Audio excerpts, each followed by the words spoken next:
முத்தமிழ் அறிஞர், மூதேவி அறிஞர். உங்கள் குடும்பம் நாசமாக போகணும். உங்கள் குடும்பம் தமிழ்நாட்டை ஏமாற்றுவதான் கருணாநிதி குடும்பத்தினுடைய அக்மா இருக்கு. மக்கள் அரசியல்வாதி சரியா இருந்தா ஏன் நடிகனை கொண்டு போடுறான்?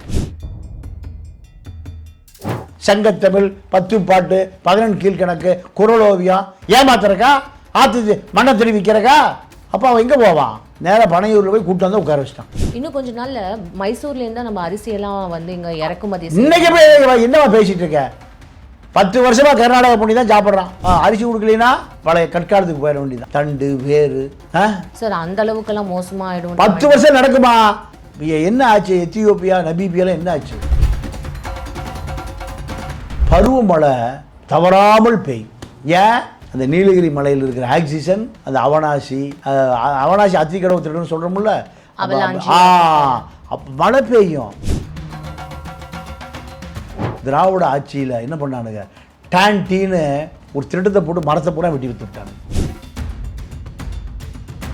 இப்போ நீர்வளத்துறை அமைச்சராக இருக்காரே சார். ஆமாம், புஷி ஆனந்த் இட்டாண்டு வந்துட்டு இட்டாண்டு போய்ட்றேன். என்ன அறிவுமா இருக்கு நீர்வளை பற்றி தெரிய இருக்கு? பாண்டிச்சேரி கெஸ்ட் ஹவுஸில் டெய்லி 10-40 பெட்டி வாங்கிட்டு இருக்கேன். தமிழ்நாட்டில் கக்கனும் காமராஜும் பரமேஸ்வரனும் இருந்த நாற்காலி அது. இந்த நாற்காலி இட்டாண்டு வந்துட்டு இட்டாண்டு போயிட்டு காக்கைகளும் கழுகுகளும் இந்த மண்ணை வட்டமிட போகுது 10 வருஷம் கழிச்சுன்னு நினைக்கும் போது வேதனையா இருக்கு. அடுத்ததான் சிவாஜி அவர்களோட 100ஆண்டு விழா அது வந்து கொண்டாடுறதுக்கு இப்போ ஒரு ஏற்பாடு நடந்துட்டு. சிவாஜி ஒரு நல்ல நடிகன், நல்ல கலைஞன். அவருக்கு 100ஆண்டு விழா கொண்டாடுவது உண்மையாகவே பெருமைப்படுத்தப்பட வேண்டிய விஷயம். ஆனால் நடிப்புக்கு ஒரு தேசிய விருது கூட சிவாஜி கொடுக்கல. ஏன்? செவாலியை கொடுத்தான் பிரெஞ்சுக்காரன். 9 ஆக்ஷனையும் பார்த்தான். உண்மையாகவே சிவாஜியான்னு அவனே சந்தேகப்பட்டான். கிள்ளி பார்த்துக்கிட்டான். போய் போலீஸ்காரன் எழுப்புவான். எழுத்தோடனே முழிப்பார். என்னடா முழிக்கிற? தூங்குனவனை எழுப்புனா முழிக்கத்தாயா செய்வான். என்ன முழிக்கிற? தூங்குனவனை எழுப்புனா முழிக்காம வேற என்ன பண்றது? ஜெயலலிதாவாலும் கருணாநிதியாலும் பந்தாடப்பட்டவர் சிவாஜி கணேசன்.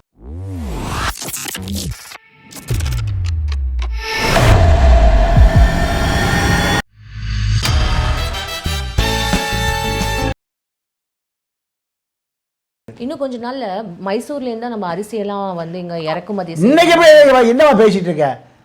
10 வருஷமா கர்நாடகா பண்ணி தான் சாப்பிட்றான். ஆந்திரா பண்ணி கர்நாடகா பண்ணி தான் சாப்பிட்றான். அப்புறம் 10 வருஷத்துக்கு போயிட்டீங்க. 10 வருஷமாவே தான் சாப்பிட்றான். 10 வருஷமா இதான் சாப்பிட்றான். கால இதில் வந்து ஆமாம், வேற வழியே இல்லை. அவன் தண்ணி அரிசி கொடுக்கலனா பழைய கற்காலத்துக்கு போயிட வேண்டியதான். தண்டு வேறு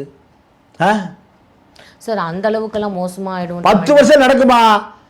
நீங்கள் என்ன ஆச்சு? எத்தியோப்பியா, நமீபியாலாம் என்ன ஆச்சு? என்ன ஆச்சு? மரம் அழிக்கப்பட்டது. கார்பரேட் நிறுவனங்கள் வந்து மரத்தை பூரா அழித்தான். இயற்கை பூரா வெட்டி எடுத்துகிட்டு போனான். அந்த மண் மலடாக போச்சு. எனக்கு தெரியுமா? எனக்கு தெரிய 66 வயசில் நான் திருப்பூர் நீலகிரி அடிவாரம் இல்லையா? நீங்கள் அந்த பருவமழை அப்போ தவறாமல் பெய்யும். ஏன்? அந்த நீலகிரி மலையில் இருக்கிற ஆக்சிஜன், அந்த அவனாசி அத்திக்கடவு திருடுன்னு சொல்கிறோம்ல, அப்போ மழை பெய்யும்.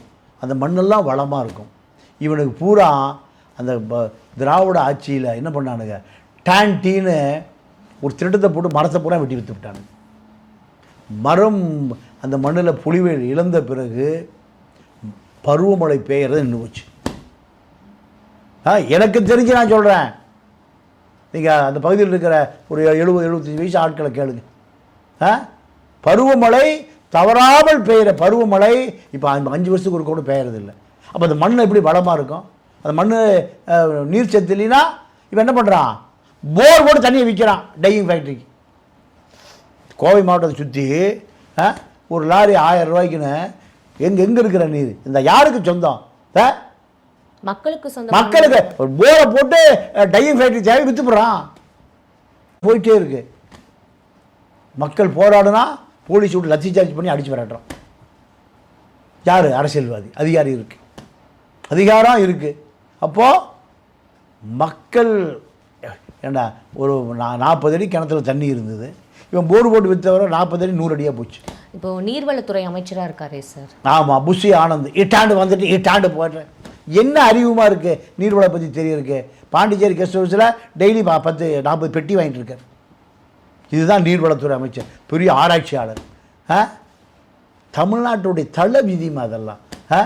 தமிழ்நாட்டில் கக்கனும் காமராஜும் பரமேஸ்வரனும் இருந்த நாற்காலி அது.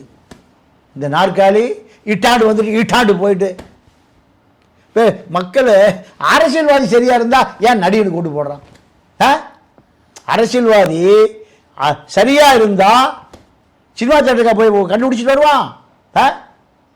முத்தமிழ் அறிஞர், மூதேவி அறிஞர், உங்கள் குடும்பம் நாசமாக போகணும். உங்கள் குடும்பம் நீங்கள் சரியாக இருந்தால் ஏன் சினிமா தேட்டருக்கு போகிறான்? தமிழ்நாட்டை ஏமாற்றுவதான் கருணாநிதி குடும்பத்தினுடைய அக்மா இருக்குது. நீ சரியில்லைதான் சினிமா தேட்டருக்கு போகிறான். சங்கத்தமிழ், 10 பாட்டு, 11 கீழ்கணக்கு, குரலோவியம் ஏமாத்துறக்கா? ஆற்று மண்ணை தெரிவிக்கிறக்கா? அப்போ அவன் எங்கே போவான்? நேராக பனையூரில் போய் கூட்டம் வந்து உட்கார வச்சிட்டான். விரவு கடை நடத்திட்டு இருந்தார் புஷி, அவர் போய் உட்கார வச்சிட்டான். மாற்றம்ன்ற பேரில் இது எனக்கு தெரிஞ்ச ஒருத்தர் டாஸ்மார்க்கை வேலை பார்த்தார், அவர் இப்போ மந்திரி. ஒருத்தர் டாஸ்மார்க் பிளாக் சால்ட் விற்றார், அவர் மந்திரி. அதுக்கு மேலே நீட்டிக்க விரும்பலை. அப்போது இந்த திமுக பயல்களை பார்த்து இவனுங்களை ஒழிக்கிறதுக்கு யாரும் ஆள் கிடப்பா, எங்கே ஆள் கிடச்சா முடிச்சு உட்கார வச்சிட்டான். எப்படி நீர்வழியை பற்றி, நீர்த்தடத்தை பற்றி என்ன தெரியும்? இன்னைக்கு தமிழ்நாடே அங்கே போய் நிற்கிது. அப்போ காவிரி பிரச்சனை, அது நாளைக்கு பேசிக்கோ, கச்சத்தீவு அது 3 நாள் கழிச்சு பேசிக்கோ. இப்போ என்ன இருக்குது? இப்படித்தான் தமிழ்நாட்டுடைய தலைவிதி மாறி போய்விட்டது. இருண்டு கருமேகங்கள் இருண்டது போல இப்போ காக்கைகளும் கழுகுகளும் இந்த மண்ணை வட்டமிட போகுது 10 வருஷம் கழிச்சுன்னு நினைக்கும்போது வேதனையாக இருக்குது. நிலத்தடி நீர் ஒரு மண்ணில் எவ்வளோ தூரம் கீழே போதோ அந்த மண் வளமிழந்து போகும். மரம் செடி கொடிகளுக்கும் பறவைகளுக்கும் சொந்தமானதான் நீர்நிலைகளில் உள்ள நீர். இதை பூரா இப்போ என்ன பண்ணுறான்? விற்கிறான். இது பூரா குடிக்க சென்னையில் தண்ணி கொடுக்க முடியுதாம்மா? கேன் வாட்டர் இல்லாமல் குடிக்க முடியல. அப்போது குடிநீரே கொடுக்க முடியாத இது அரசு, ஒரு அரசா? இது ஒரு அமைப்பா? உங்கள் மூலமாக இன்றைக்கி இந்த நிறைய விஷயங்கள் வந்து மக்களுக்கு ஒரு புரிதலை ஏற்பட்டிருக்கும் தான் சார் நான் நினைக்கிறேன். நிறைய விஷயங்கள் மக்கள் வந்து தெரிஞ்சிட்ருப்பாங்க இது மூலமாக அப்படின்றத நான் நம்புகிறேன் சார். அடுத்ததான் சிவாஜி அவர்களோட 100ஆண்டு விழா அது வந்து கொண்டாடுறதுக்கு இப்போ ஒரு ஏற்பாடு நடந்துட்டுருக்கு. அதை பற்றி உங்களுக்கு தெரியுமா சார்? சிவாஜி ஒரு நல்ல நடிகன், நல்ல கலைஞன். அவருக்கு 100ஆண்டு விழா கொண்டாடுவது உண்மையாகவே பெருமைப்படுத்தப்பட வேண்டிய விஷயம். ஆனால் நடிப்புக்கு ஒரு தேசிய விருது கூட சிவாஜி கொடுக்கல. ஏன்? அவர் காங்கிரஸ் விட்டு வெளியேறிட்டார். இதனால் காங்கிரஸ் அரசு கொடுக்கல, பாஜக அரசு கொடுக்கல. செவாலியை கொடுத்தான் ஃப்ரெஞ்சுக்காரன். 9 ஆக்ஷனையும் பார்த்தான். இது உண்மையாகவே சிவாஜியான்னு அவனே சந்தேகப்பட்டான், கிள்ளி பார்த்துக்கிட்டான். இவர் எப்படி அரசியலுக்கு வந்த நடிகராக வந்தார்னா, இவர் விசி பெருமாள் முதலியார்னு ஒரு நாடக கம்பெனியில் இருக்கார். அந்த நாடக கம்பெனி பகுத்தறிவு பிரச்சாரத்தை பண்ணுகிற நாடக கம்பெனி. இப்படி இருக்கிற அந்த நாடக கம்பெனி ஒரு நாடக போர்டு, சிவாஜி கண்ட இந்து ராஜ்யம், அண்ணா கதவசனம். அதில் பெரியார் இந்த நாடகத்தை பார்க்குறாரு. அந்த நடிப்பு அப்படியே இயல்பாக இருக்குது. உடனே பெரியார், இந்த பையன் இனிமேல் கணேசன்னு கூப்பிடாதீங்க, சிவாஜி கேரக்டர், மகாராஷ்டிரா சிவாஜி நாடகத்தை தத்ரூபமாக நடிக்கிறான். இன்றையிலிருந்து சிவாஜி கணேசன் பெரியார் தான் பேர் வைக்கிறார். பெரியார் தான் பேர் வைக்கிறார். அதன் பிறகு ஒரு தயாரிப்பாளர் பராசக்தி படம் எடுக்க வர்றாரு, இந்த திராவிட இயக்கத்திலிருந்து வர்றாரு. அப்போது பகுத்தறிவு கருத்துக்கள், அம்பாள் என்னைக்கையா பேசுனா இந்த வசனமெல்லாம் அதில் தான் வரும். கோயில் கூடாது என்பதல்ல, கோயில் கூடாது என்பதல்ல, கோயில் கொடியவனின் கூடாரமாக கூடாது. அயோக்கிய பையெல்லாம் உள்ளே வந்து பூந்துக்கூடாது. சாமி சிலையை விற்கிறவன், கடத்தல் பண்ணுறவன், கோயில் நிலத்தை பட்டா போட்டு விற்கிறவன், எவ்வளோ பெரிய தத்துவம் பாருங்க. கோயில் கூடாது என்பதல்ல, கோயில் நாங்கள் வேண்டான்னு சொல்லியா? கோயில் யாருடைய கூடாரமாக போயிடக்கூடாது, கொடியவருடைய கூடாரமாக போய்விடக்கூடாது என்பதுதான் எங்களுடைய கருத்து. இதெல்லாம் அந்த காலத்திலேயே இருக்குன்னா அப்ப அந்த காலத்திலயும் இந்த மாதிரியான ஒரு அயோக்கிய பையன் கூட இருந்திருக்கான். இன்னைக்கு இருக்கான், அன்னைக்கு இருக்கான். இன்னைக்கு எல்லாம் நிறைய ஆகிட்டான், அன்னைக்கு கொஞ்சம் கொஞ்சமாக இருந்தான். இதுதான் பராசக்தி வசனம். போய் ரோட்டில் படுத்திருப்பார் சிவாஜி. போய் போலீஸ்காரர் எழுப்புவான். எழுத்தோடனே முழிப்பார்.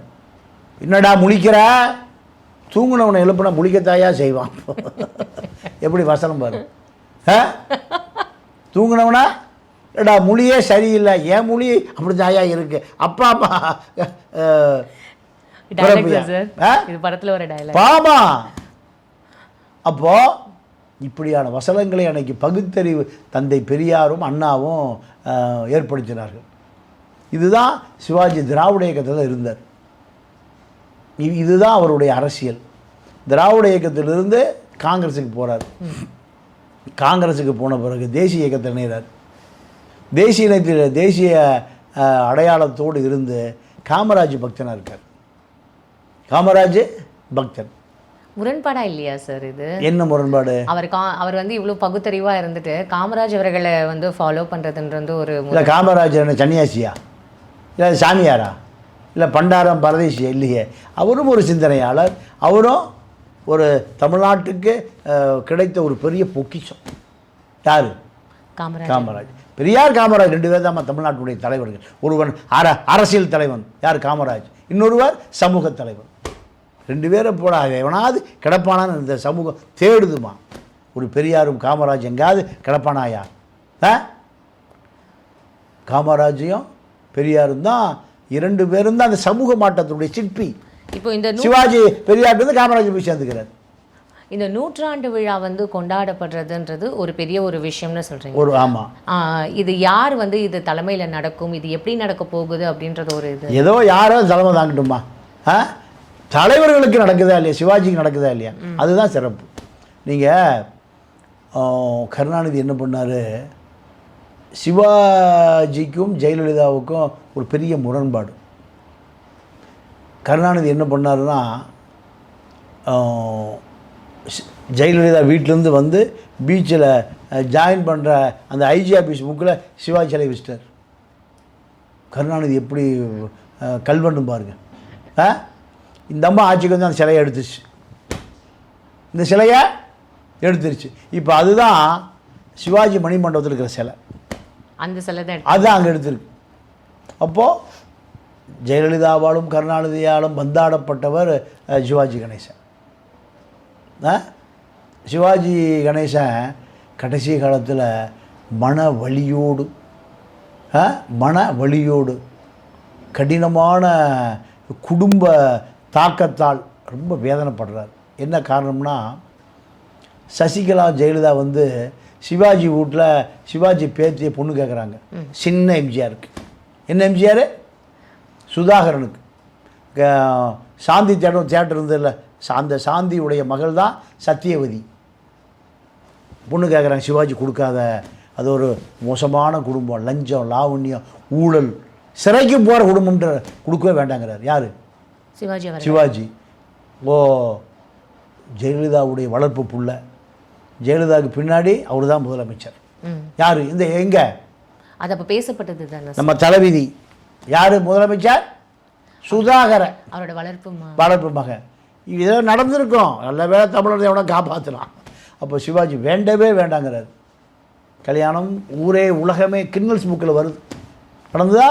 அவ்வளோ நகைகள், அவ்வளோ ஒருத்தரை கொன்று, பாலு ஜுவல்லர்ஸை கொன்று அந்த நகையை வாங்கி போட்டுக்கிட்டு எல்லாம் நடந்து முடிஞ்சது.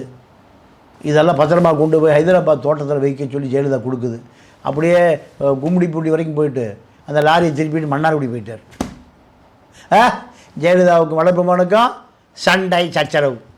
மீண்டும் 5 வருஷம் கழித்து ஆட்சிக்கு வருது ஜெயலலிதா. வந்தவுடனேயும் 100 கிலோ கஞ்சா வச்சு தான் பிடிச்சி உள்ளே போட்டாங்க. யாரை? வளர்ப்பு பையனே கஞ்சா தோட்டம். சிவாஜி பேரில் அழுகிறாங்க. வீட்டுக்கு குடும்ப பெண்கள் போகிறான், எங்கள் மாப்பிள்ளை ஜெயிலில் இருக்காரு. ஜெயலலிதா போய் பார்த்தீங்கன்னா உங்களுக்கு ஜெயலலிதா எப்படியாவது யாரை விட்டுரும்? சுதாகரன் விட்டுரும். வீட்டில் குடும்பத்தில் பார்த்தா எல்லாம் புடவை தலப்பை எடுத்துட்டு கண்ணீரும் கம்பளையுமா இருக்காங்க. யாரையும் பார்க்க முடியல. ஒரு பெரிய மனுஷன் வீட்டில் பொம்பளைங்க பூரா அழுதுகிட்டே இருந்தால் அவருக்கு எவ்வளோ வலி இருக்கும். அதுவும் சிவாஜி அவர்கள் அப்படின்னாலே அவருக்குன்னே ஒரு தனி ஃபேன் பேஸ், அவருக்குன்னு ஒரு பேர் சொன்ன மாதிரியான ஒரு குடும்பம் இருக்கும் பொழுது இது உண்மையாகவே மனசை ரொம்ப பாதிச்ச ஒரு. ஆமாம், இந்த குடும்பம் பூரா ஜெயலலிதா வரும்போது போய் எல்லாம் கையெடுத்து கும்பிட்டு நிற்கிறாங்க. அந்த மாதிரி பார்க்கவே இல்லை. சிவாஜி போனால் பேரன் ஜெயிலேருந்து வெளியே வந்துடுவான்னு நினைக்கிறாங்க. எனக்கு துரோகம் பண்ண யாராக இருந்தாலும் மன்னிக்க தயாரில்லைன்னு அந்த அம்மா சொல்லிடுச்சு. சிவாஜி சொல்கிறார், நான் முதலே பொண்ணு கொடுக்க வேண்டாம்னு சொன்னேன். இப்போது கஞ்சா வளர்க்குற மாப்பிள்ளை எங்கே இருக்கார்? பேரன் சிறையில் இருக்கார். இப்படி கடைசி காலத்தில் அவருக்கு அரசியல்வாதிகளால் மிகப்பெரிய வலியையும் பெரிய ரணத்தையும் கொடுத்த இந்த சசிகலா அரசியல்வாதிகளைப் போல அவர் மிக கடுமையாக கடைசி காலத்தில் ரொம்ப மனசு வேதனைப்பட்டார். இந்த பச்சை தமிழனுக்கு ஒரு விழா எடுப்பது சாலச் சிறந்தது. இது வரலாற்றில் புன் எழுத்துக்களால் பொறிக்கப்பட வேண்டியது. Fine sir. நன்றி, வணக்கம்.